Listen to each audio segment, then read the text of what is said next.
Welcome, everybody, to another Built from Day One stream. And this time, a playoff win. The Timberwolves win at home game 4 to even up the series 2-2 against the Memphis Grizzlies in a close one. A different game than really any of the other games that we've had with Memphis so far, I guess. We win 119 to 118. Super stressful.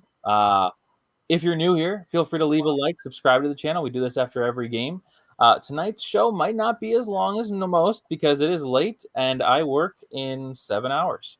Oh, man. So I am not necessarily, although I'm very excited to talk about this. And now that I get to go to game 6 because I have tickets for game 6, I'm very excited. But I think I'm going to crash quickly. So I want to get all my thoughts out before I crash. So And then I'll put you to sleep. And then you'll put me to sleep. That's okay. I've got. Or maybe that security guard will. Yeah, the security guard will definitely put you to sleep. This game had everything. A million fouls, like a lot of the games have so far. Over a 3-hour game.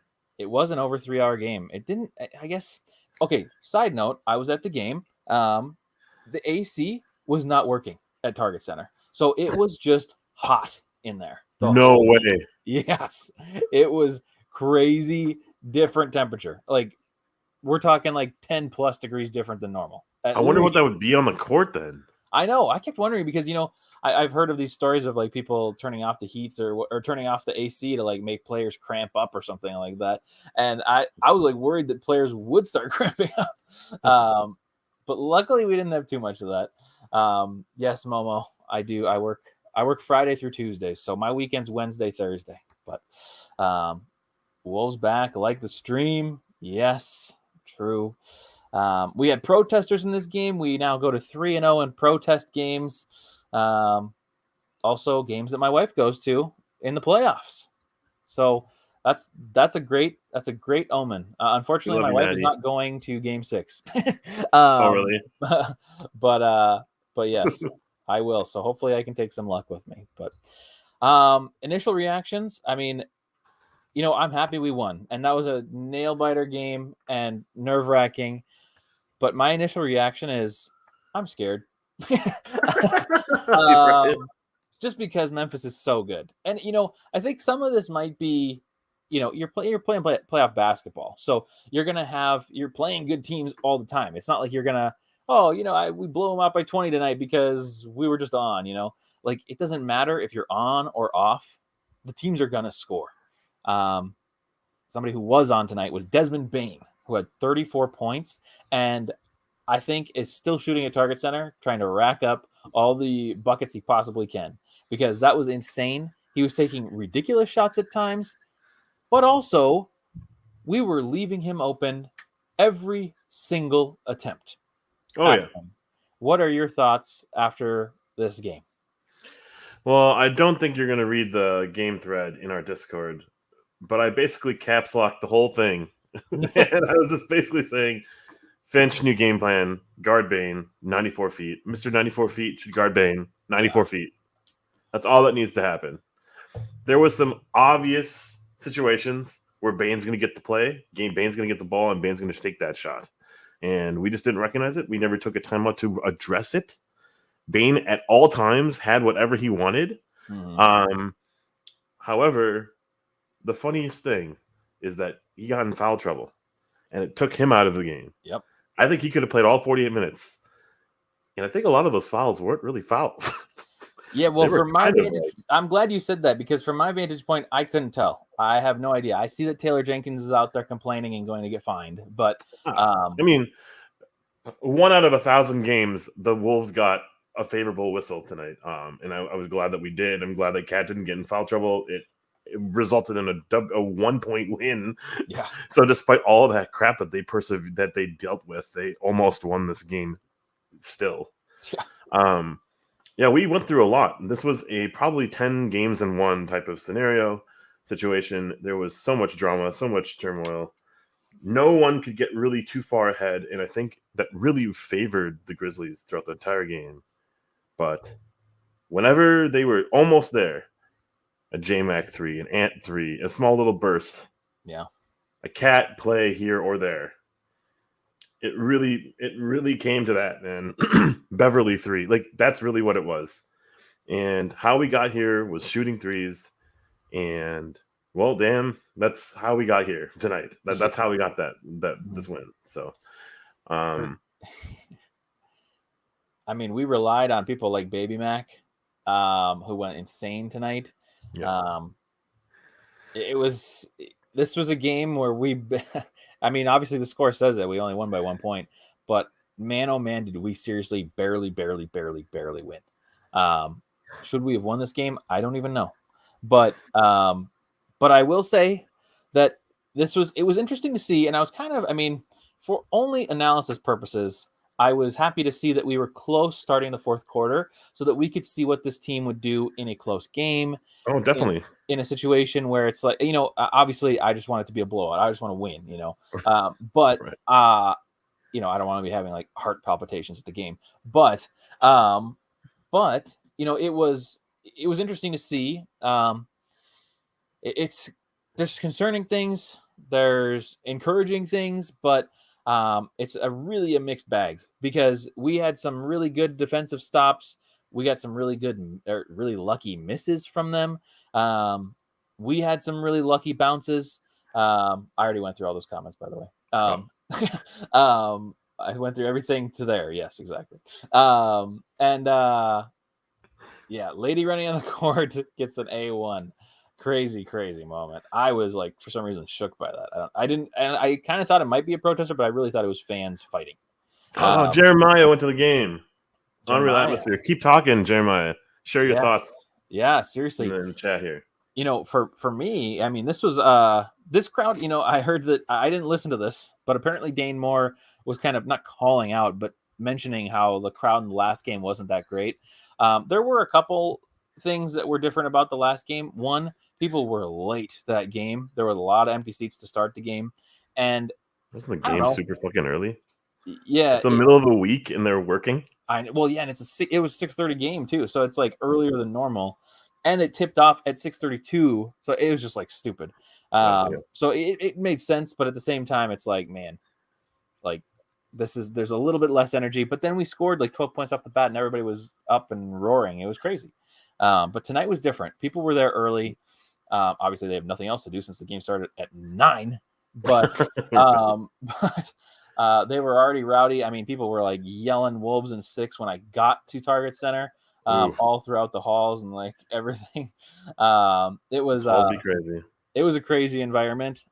People were rowdy, and it was good. It was really fun.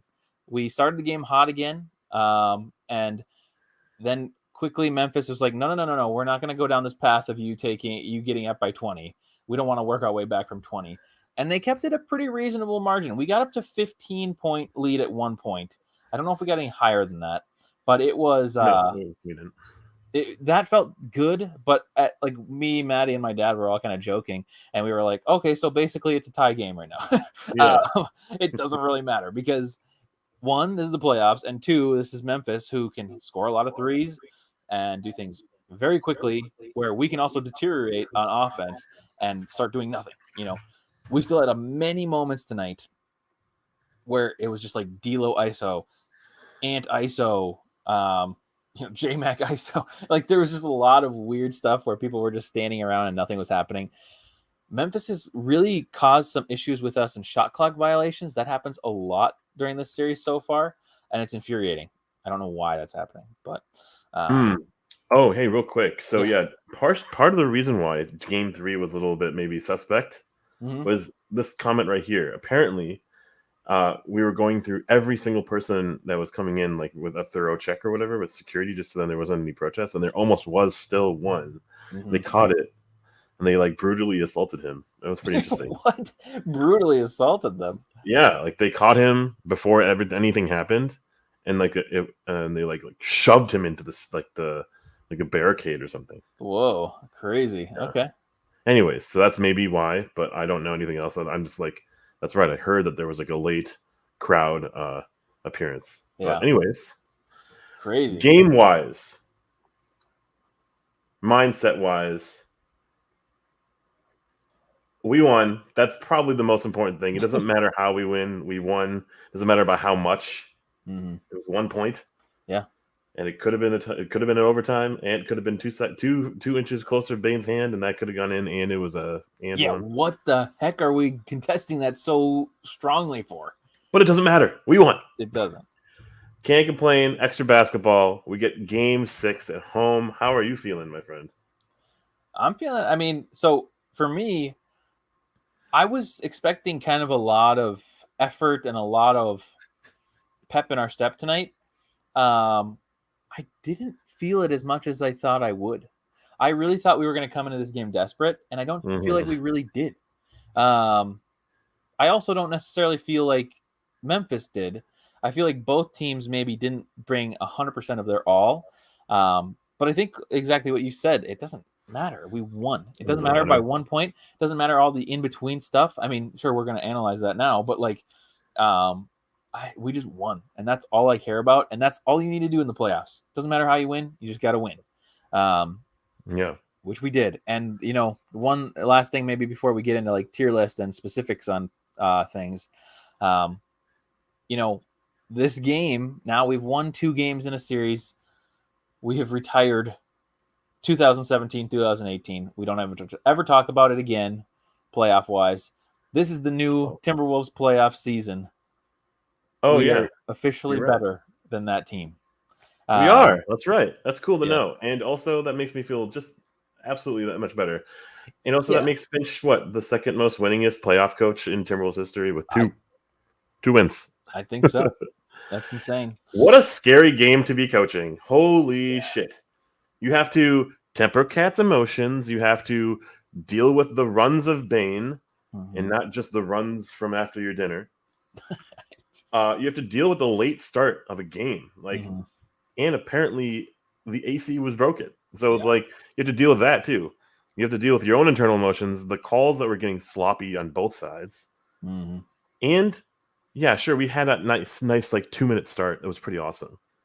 I stayed I was shaken, but I wasn't screaming. This had a different feel to it. We won. It was like I'm like happy and proud. But like yesterday or like game before, man, it was the wide array of emotion that like got me out of my chair and screaming. And it wasn't even it was fucking passion, baby. Yeah. This game had all of it too, but it felt a little bit more methodical. It felt like we were getting something started and we couldn't really put it together for 48 minutes. Like it was clear that we were breaking at several points in that game, but we had moments of clarity. And it was awesome when Cat had that 3. That one play that I've seen in the entire like postseason / like the last 30 games, we designed a play to get Cat a fucking wide open 3. Yes, that was crazy. We did that. And then Ant drove the very next possession. Boom. We had people like Patrick Beverley making 3s wide open. In your face, John Morant. Like we had D'Lo pop off for a 3 or 2, and then we had D'Lo with that crisp pass to Vando. Like there was some really clear like basketball genius happening on the court tonight. Yeah. But man, it must have been a crazy stressful situation because it was a must win. Oh, yeah. For Finch, his reputation, he was calling those fucking timeouts tonight. He was, and he was saving timeout. Thank God that Finch did that. Yeah, he even lost that challenge, right? Or no, he won the challenge. I'm thinking of. Oh yeah. I'm thinking of when Taylor Jenkins won his challenge because I thought I was all confused in that moment. But it's so confusing, man. Yeah, this game, man. You're right though. Finch did. He held on to those timeouts. He had like 4 going into like the last 4 minutes of the game. He still had 4, and then he lost the 2 because of the 3 minutes or whatever. And then he used one. Did he go home with a timeout too? I can't even remember. Yeah, he went home with the timeout. Yeah. He's like, I'm taking this home, and I'm taking it as a post-game press conference. But dude, timeout on the stanchion. On the podium. No. Well, this was crazy. Just looking at the box score tells you so much. Yeah, it does. We met them with turnovers. We met them with steals. We met them with we doubled them with block shots, but we got 10 more foul calls for us, like not against us, for us. We met them at the free throw, at the rebounding strike. So we had like 34 rebounds to their 39. We matched them essentially. Yep. We got to the line 40 fucking times. That was a huge difference in this game. You know, my thing with the Taylor Jenkins getting upset about the fouls, one, I can't really comment too much on it. I was at the game, so it's really hard to know what was a foul, what wasn't a foul, and if they were like BS or if they were like mostly true. But here's the thing. Like 90% true, man. Yeah, well, that's exactly what I was about to say. It's like it's not like all of these calls were BS.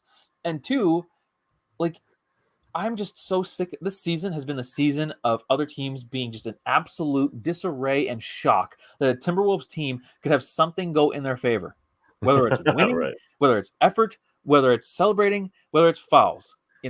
It's insane how annoying this is to deal with. And I get it. This is going to happen. Like all the best teams, they are like, oh yeah, like Embiid, different. That is a different situation. He gets way more foul calls, but he does earn some. I'm not saying he doesn't ever get fouled, but like, I think his comments after the game are ridiculous. And I think it's him being embarrassed that he lost. And he just has to project that or stand up for his players. His players probably think that it's, they probably think that it's BS, all the calls that happened tonight.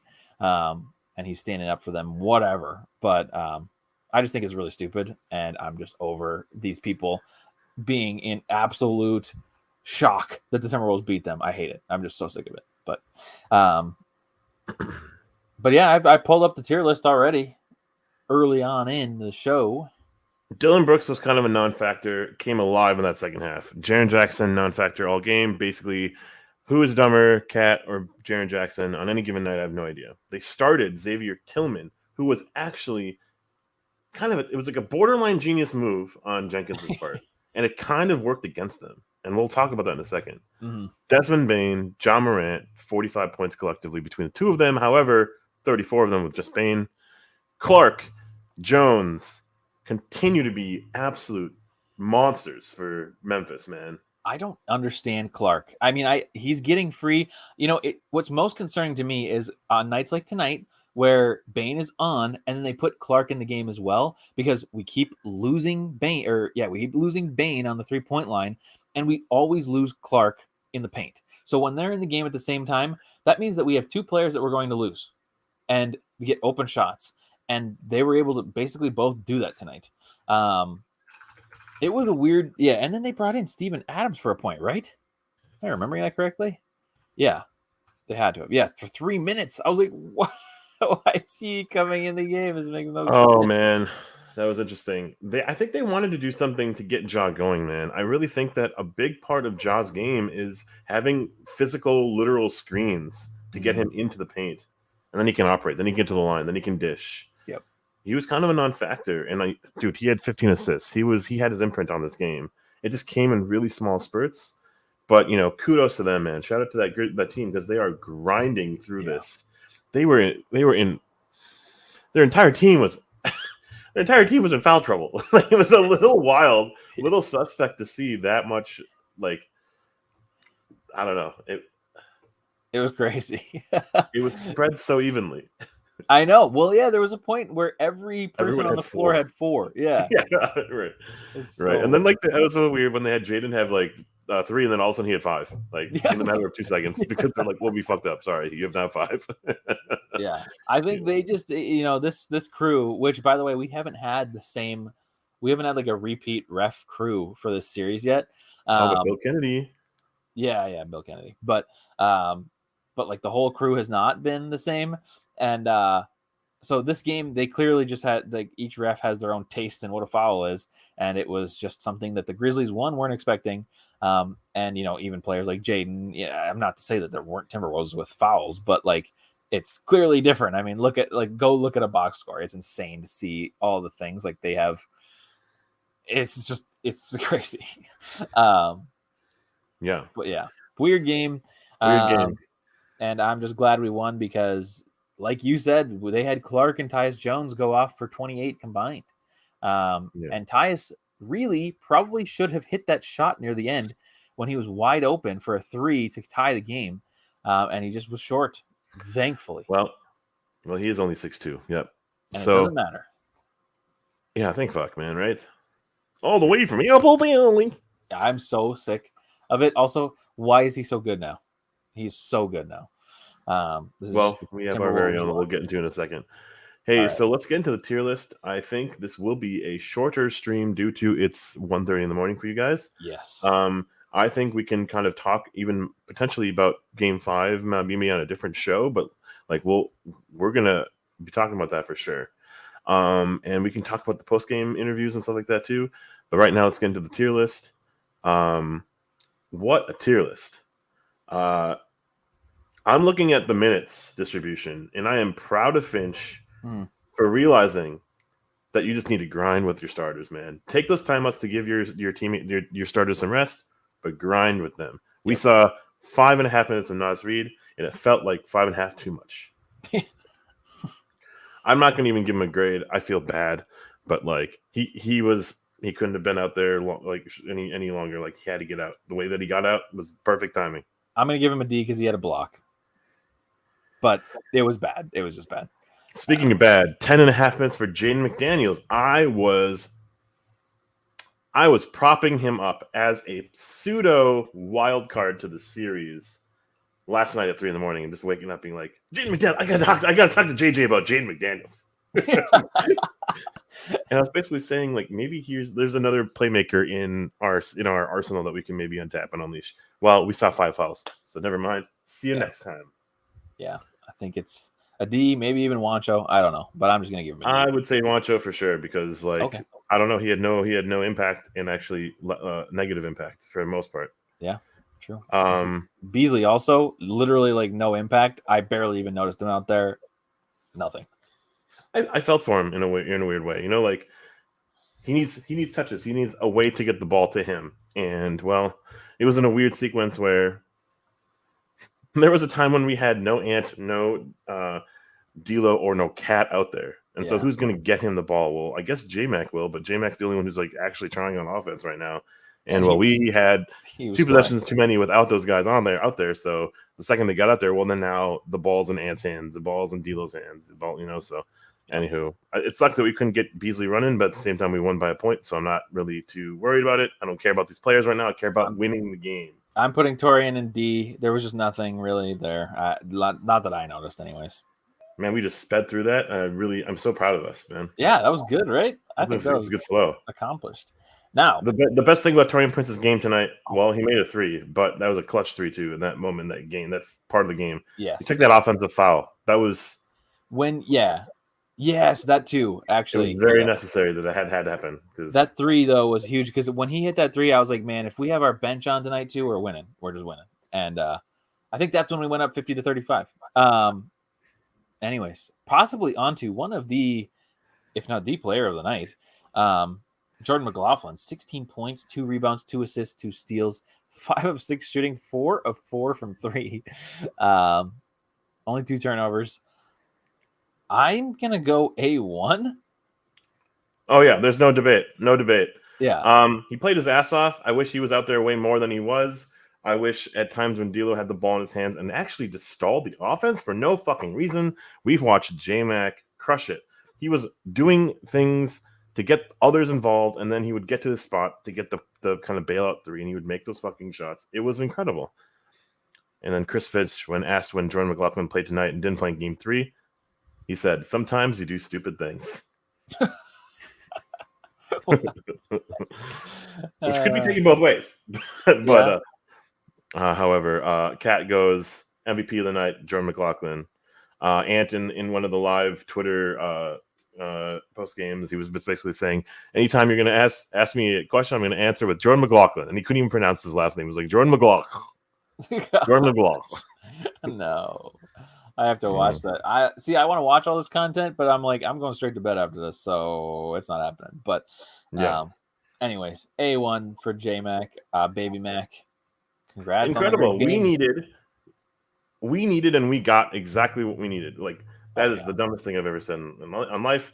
But Ant wasn't driving with any consistency. D'Lo was slow as nails and basically couldn't get past anyone. Mhm. And Cat wasn't getting the ball to drive, and when he does, it was always like, yes, yes, yes, no, no, no, no, no, no, no, yes, yes, yes. So we had no real sustain. We had no consistency. When we had J-Mac in, we were trying to find some other player to do something with the ball. It was J-Mac. It was incredible. Yes. Yeah, no, it was, and I mean, like, this is well beyond any expectations we have for him, which is obviously why it's A1. And we don't win the game without this contribution, because even though Towns was scoring tonight, Ant was scoring tonight, Bev was scoring, even Vando, we still needed more because they had Desmond Bain and they had Tyus Jones and they had Brandon Clark. Yeah. Which I mean, everybody contributed on their team. But two anyways, steals as well. And the other thing that was insane that he went to the rim, he drove to the paint when they were in the bonus. Like, holy fuck, what a concept. And he got to the line a couple times too. So, like, that's another thing that just, like, got to give him props. Hell of a player. And I want more J-Mac minutes moving forward and, throughout the rest of the series and beyond. I guess I do too. He's our secret weapon. But speaking of point guards, D'Angelo Russell, 34 minutes and 10 points, 7 assists, a steal, 3 of 12 shooting, had 4 personal fouls, only 2 turnovers, but kind of a stinker game from D'Lo. Let's do a little quick 3-2-1 because we might be different. I have no idea. 3, 2, 1, D. D? Yeah, D'Lo attributed to his name right there. He did a couple big shots. There were a couple moments where it was like, yes, but realistically, that's it. He was really just not there, and it was, I kind of thought this might be a good D'Lo game right off the rip, but then he just takes too long with it. And I know Ant does the same thing, but like I have confidence in Ant's ability to do a step back or to drive. With D'Lo, when he starts driving, it just I lose confidence. I have no trust. Yeah, it's scary, and I don't like it. He's gonna get his shot blocked. He's gonna get his shot blocked by the help. He's not doing the pump fake to get the defenders up and over and around to get contact. It's weird. He's like avoiding the contact for some weird reason when he does get the guy up. Yeah. 1 minute and 30 seconds left, 90 seconds left. He made that fadeaway 12-footer, and I was like, please. That is not a good shot to take, but he took it and he made it because he has ice in his veins. Proving all those doubters wrong with that. But then he missed the 25 three-pointer, three-point attempt right after that. It was 115 to 110, and it was like, this game's not over, fellas. Buckle up. This is going to be a wild fucking ending. Yeah. Well, D'Lo, he's been back and forth this play-in season, and hopefully that means on Tuesday or whenever the next game is, we've got a good D'Lo game because we're going to need it. And man, oh man, if we'll get into it later. Amen. He was a man. Yes. Vando. Wait, no, I was going to do Vando next. I don't know why I did that. Vando. 12 points, 8 rebounds, 2 steals, an assist, 6 of 8 shooting / dunking. Only 3 personal fouls and no turnovers. Vando played Vando today. I think Vando was very Vanderbilt today. Dude, come here for the deep throat analysis, my friends.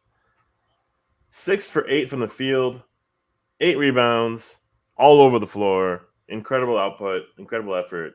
I wish that was my one kind of like I was kind of freaking out when they had Xavier Tillman start. So Jared Vanderbilt had to guard Jaren Jackson and Tillman on Cat. That actually really worked in our favor.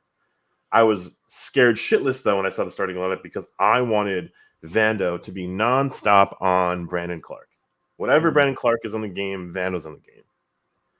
And the fact that they put that Tillman, meaning we had to go big, we had to stay big.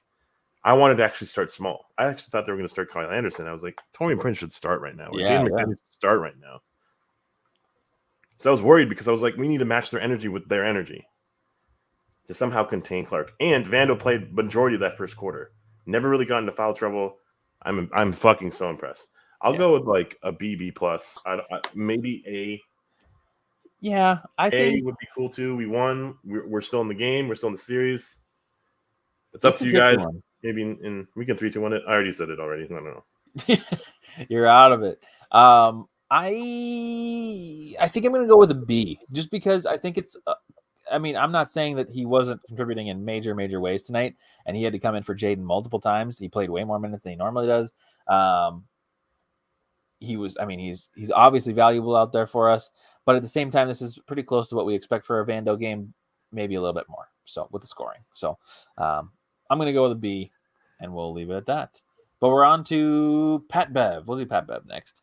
Before Beverly, I just Yeah. want to thank you guys for all joining, subscribing, and liking as you do. You do it every day. You keep subscribing, and that's incredible. You unsubscribe and then resubscribe makes us feel so great. Yeah, we're It was pretty like day one, all over again.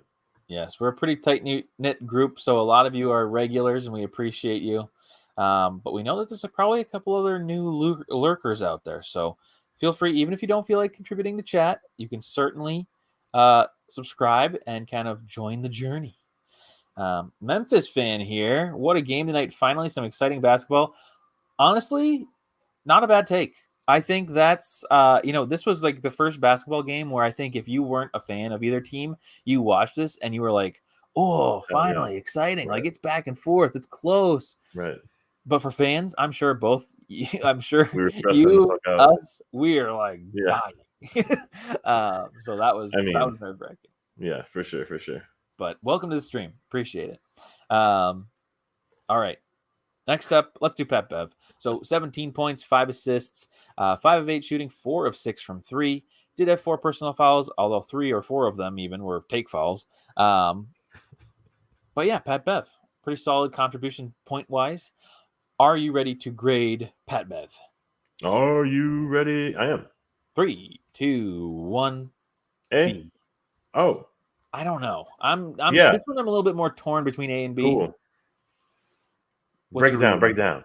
What's your I mean, my reasoning is just like he was a big part of the game. He made a lot of big threes for us. They were open, not that matters, but like he's been a little tentative, and I still felt a little bit of tentative. Actually, no, I'm moving it to A. It's an A because he. I didn't even have to talk about it. Well, the reason I'm moving it to an A is because I remembered all of the at least like 4 or 5 times. I don't know if they show this on TV, but he was calming Towns down and reeling him in. a couple times. Yeah. And he was doing it throughout the entire game, even when we were up 117 to 112. He was still like, Towns, that was actually the one time when they showed it. Yeah. They were telling him to like keep your hands up. Don't put your hands over. Yes. It was working. That's a good idea. You got to be the cat whisperer somehow. Yeah. And sometimes it works. I don't know if there really is such a thing as a cat whisperer, honestly, just because he is his own person and it's not changing. And that person is like 12 different people, but it's not changing. Well, Beverly. We're talking about Beverly now. But we are talking about Beverly. And Beverly, I think, was an A. So, and it's so funny because I'm kind of wanting to drop it down to a B all of a sudden.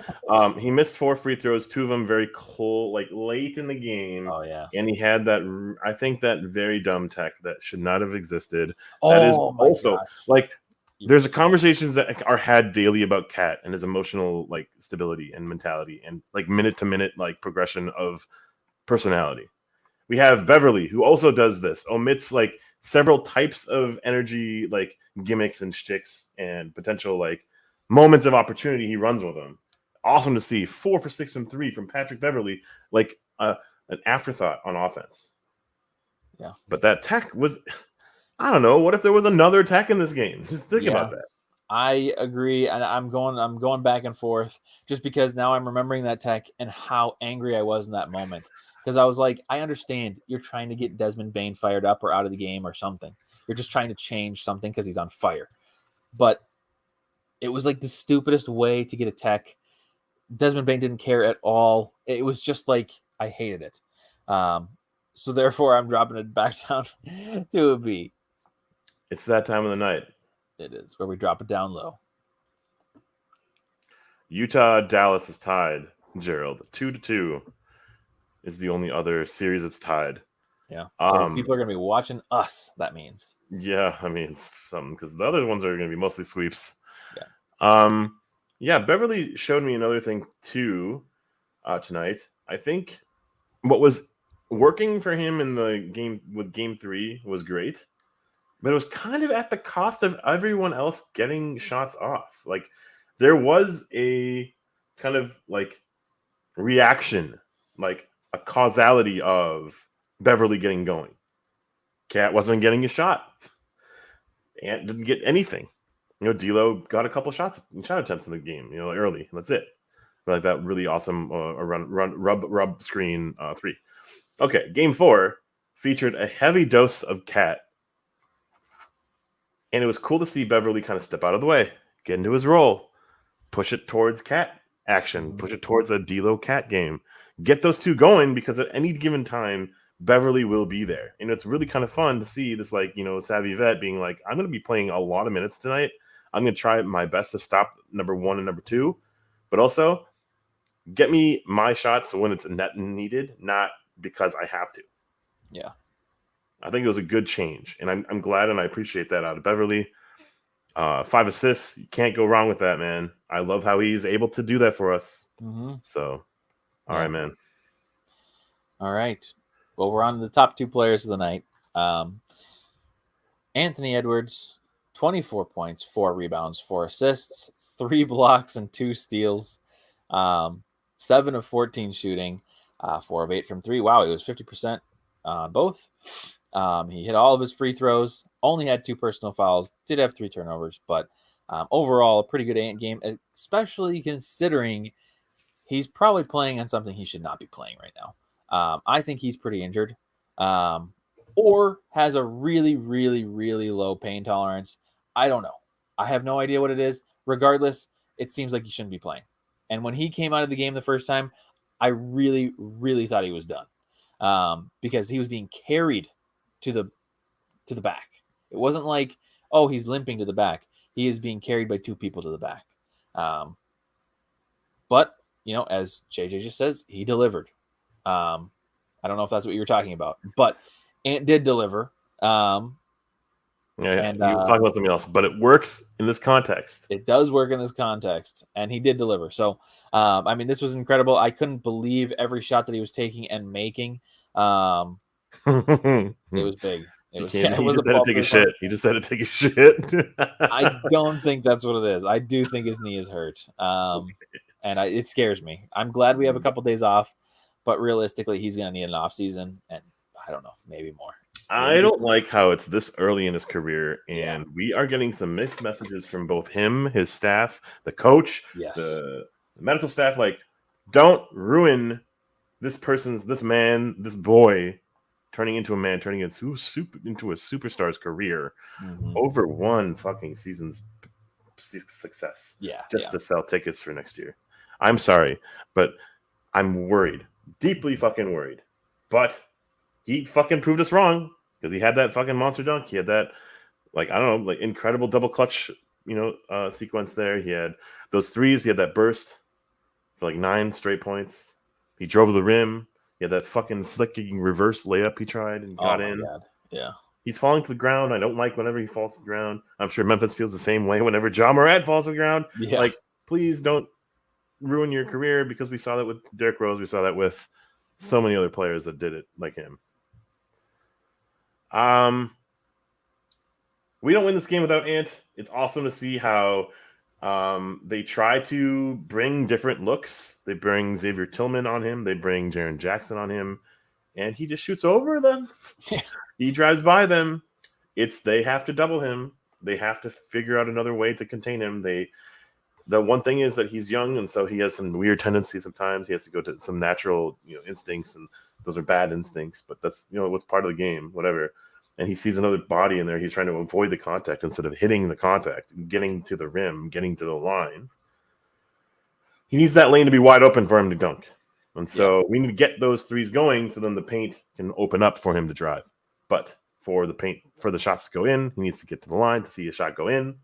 It's a weird kind of slippery slope with Ant. It is. But I love it. I love him. He is amazing. He is everything I've wanted in an NBA player. Mm-hmm. He is so awesome defensively. It's incredible.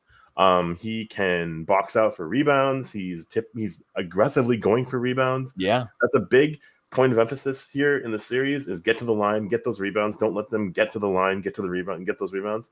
And Ant is heeding the call, man. Wiggins would have his hands behind his back. Wiggins would have a stat line of 6 for 22 and 2 and 1. You know, and one personal foul because he's not doing anything. He's just kind of doing his basic static shit. It's nice to see him do the work, man, and he's getting a live attention, but live, building a reputation now that he's able to do on both sides of the court. It's awesome to see, and man, from the bottom of my heart, I'm rooting for him. Me too, and he is a team. Exactly what you're saying. It's like I'm rooting for him. He's clearly. Oh, I was going to talk about that comment. Where'd it go? Yeah. But basically, so this is what Jace apparently says after the game, or this is what Ant has said to Jace. Man, listen, that be hurting talking about his knee, but we're here. I can't. Everybody's playing through something, I don't like that. I don't like you playing through, but at the same time, for short-term success, sure, it's great, but there's like this sick part of me that hopes that this is the only series that we play because I want him to just get rest. I don't want him to get injured. I don't think we're going to the finals this year. So I think unless there's some insane burst of something, I want him to be healthy, but it's just a tricky situation. So, anyways, Ant, are you ready to grade him? Yeah. 3, 2, 1, A. A, for sure. Yep. I wouldn't say it's A1. A1's unforgettable, amazing performance. But at the same time, look at this stupid stat line. 24 points, 4 rebounds, 4 assists, 2 steals, and 3 blocks on 50%. It could have been, I think there could have been more steals and more blocks that were not recorded. Yeah, maybe. Mm-hmm. And 14 shot attempts is not enough, but with a potential lingering injury, finding himself back into the flow of the game, it was incredible to see that resurgence, that second half story come out. I was worried that he was just going to be decoy / a non-factor, and he came to still be relevant. That's really cool. That's actually even more impressive, actually. Yeah, for sure. Well, on to Karl Anthony Towns, who had the most important rebound game of his life. And I don't mean by rebounds. I mean coming back from a terrible performance. And he showed up. 42. He played 42 minutes and we needed all of them. 33 points, 14 rebounds. He was 8 of 17 shooting, 14 of 17 from the line. Did have 6 turnovers, but only 3 personal fouls. And he picked up 2 in the first quarter, if I'm remembering correctly. So that's pretty good. Here, you want to let's maybe do this before we go too deep into Cat. Ooh. You want to do a grade first? Yeah. Okay. 3, 2, 1, A. B. I want to go B. I was gonna say A minus. I'm gonna be a B. I'm gonna be a realist. You're probably right. My thoughts are obviously great scoring, and it was fun to see him be able to do some things that we haven't really seen that much this year. And you were kind of talking about earlier where he had a play drawn up for him to get a wide open 3 off of a pin down. It was insane. We haven't seen that all year. And it was just clean. It was perfect. It was the first time we've seen it, and he made it in a clutch moment to put us up 4 late in the game. Even though it was just back and forth over and over and over again. It was exciting to see him score and not be double teamed as aggressively. He was still double teamed a bit, especially in the first half, not so much the second half.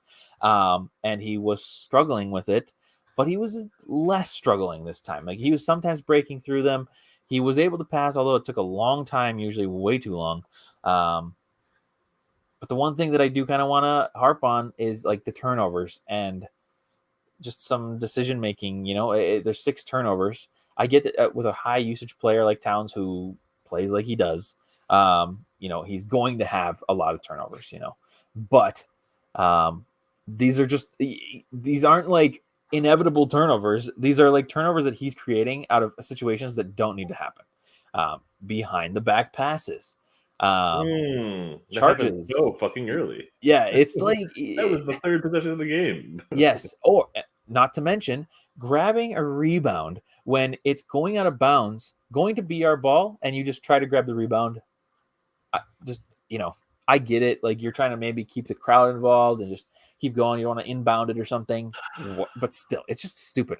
Maybe from the replay in the arena, it looked like he maybe wasn't even stepping out of bounds. It doesn't matter though. You just don't grab that rebound. You let it go. Just so dumb. It's just so dumb. Anyways.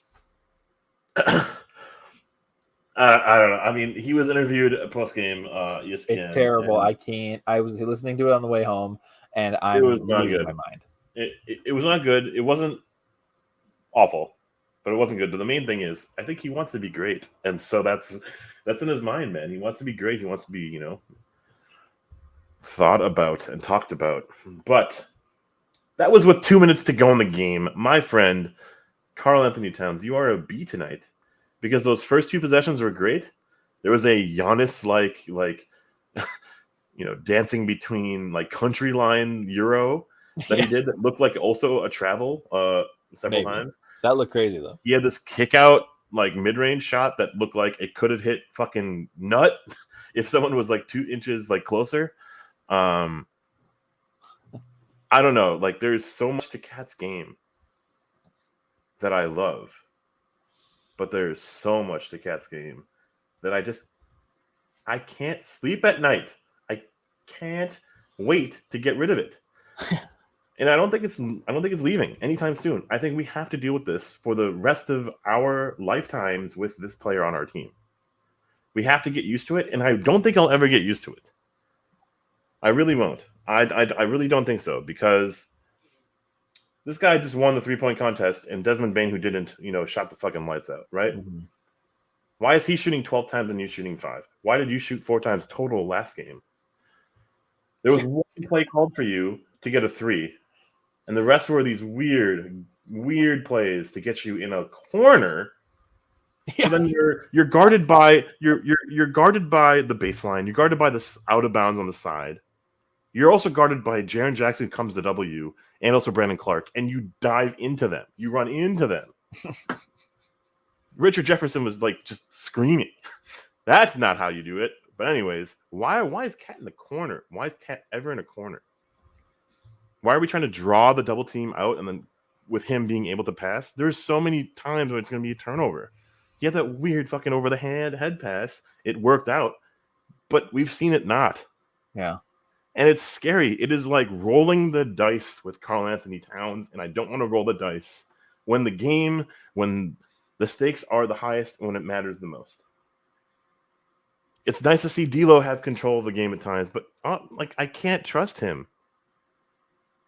It's really awesome to see Ant with the ball and drive to the rim and do that stuff, but like the give and go, the play calls, the back and forth with Ant and Cat was great. But Cat can't do it on his own. But Cat tries to do it all on his own. He looks like he's deferring. He looks like he's a decoy. He looks like he's trying to do everything it takes to win. But I think he's doing it all for clout, and it's really gross. I do too. Yeah. 14 rebounds, 33 points. I'm not mad at you tonight. I am just... we're just scared, hiding. We're scared. Like, sometimes we win despite you, man. Like, I'm so happy you didn't get the foul calls, the foul calls that you typically get. So you were out there. You were able to be out there for 43 minutes. You were able to be aggressive on D. That's cool. More of that, please. I want this version of Cat than the other version of Cat. So I will take this version. But man, it was a gamble. Yeah. We won by 1 point tonight. I am not satisfied. He definitely lowered his voice to say that he wasn't satisfied. And I'm looking forward to blocking my mentions of Karl Anthony Towns slander, because I think I will be doing a little bit of that sometime over the next couple of days. However, we have another game. We do. Back at home. And it's on the back of Cat, man. He came back, he delivered, he persevered, he responded to how miserable it must have felt to be fucking embarrassed. Back-to-back games on ESPN, on TNT, on all the national media stage, as well as local gods like Cameron Thompson. Right? Like, just fucking for real, man. Like, it must have been so shitty to beat Karl Anthony Towns for the last 48 hours. But he responded. He hugged his dad at the end of the game. He's an emotional motherfucker. Let him be that emotional motherfucker. However, on the court, please use that emotion for purpose. Yeah. Richard Jefferson was saying, I don't think I've seen a possession where Cat's normal. Like, I haven't seen him just be normal. On the court tonight, he had this fucking stupid ass face, this like mean mug face. He's out there for blood, man. Oh yeah, he said grenades. I heard some of the post game where they were like, I can't remember who was asking him. It was like, I think it was Chris Hines. He's like, so how do you redirect that rage onto the court or something like that? It's like, oh gosh, this is so he went out into the court and was stomping on the court at a point. Many times, man. Yeah, it's the gorilla shit, dude. Oh, he learned to not pass behind his back, but then he unlearned it really quick because he watched another video about stomping the feet. His 10 toes need to be down. I hate to hate him, man. I want to root for him so hard. I know. I can't. I'm trying to be as even keel as possible when I watch this team, and I can't. I scream so stupid loud. There was a play. Oh, I've never screamed louder in my life. And it was this cat not knowing what to do with the ball. We were doing all sorts of we were just making it up for 23 seconds, and we had a shot clock violation. And I was like, what the fuck is this possession? Screaming the whole time. Just screaming really high pitch. What the fuck is happening? What are we doing? What are we talking about? It's insane. We find moments where we are brilliant. We find moments where we look like a G League team on the backs of an all-star three-point champion, Karl Anthony Towns. I need more three-point champion Karl Anthony Towns. I need more of this version of Karl Anthony Towns. I'll take it, even in a loss, as long as he's there, he's present, and he's giving it his all.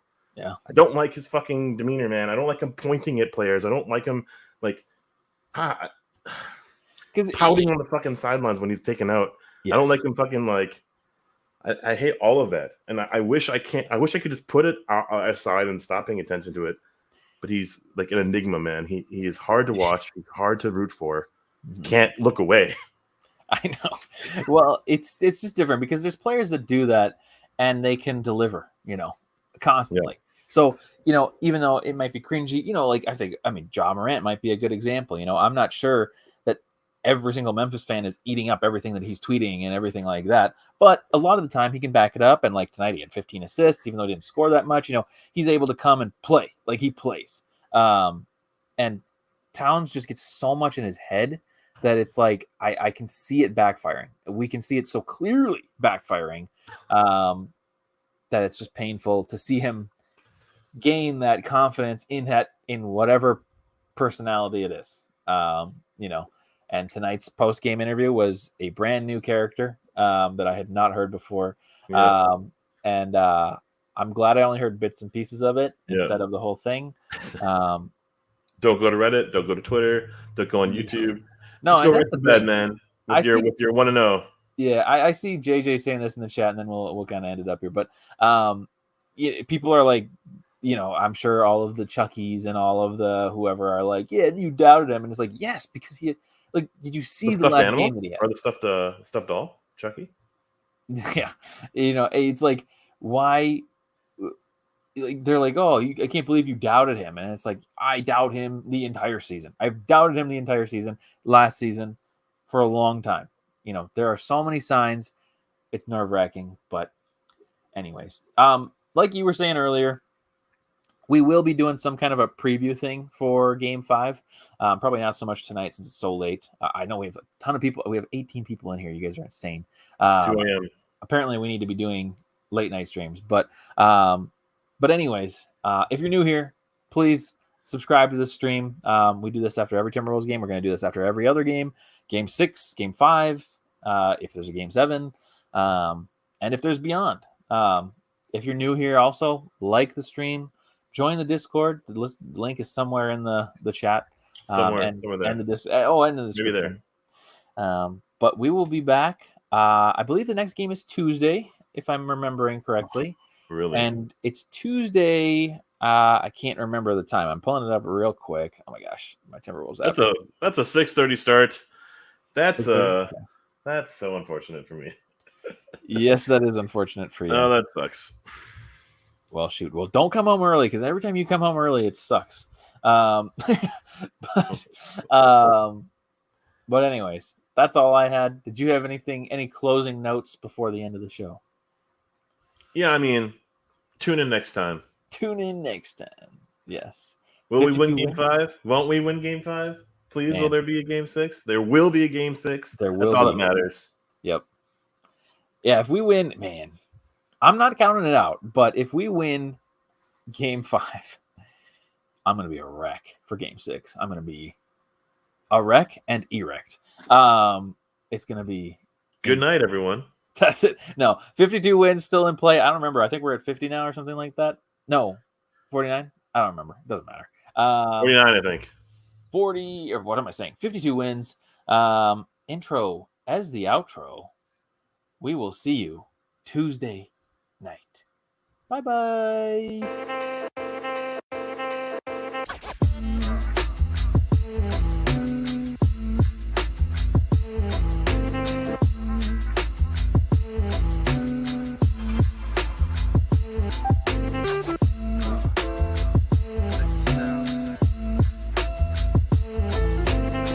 Thursky.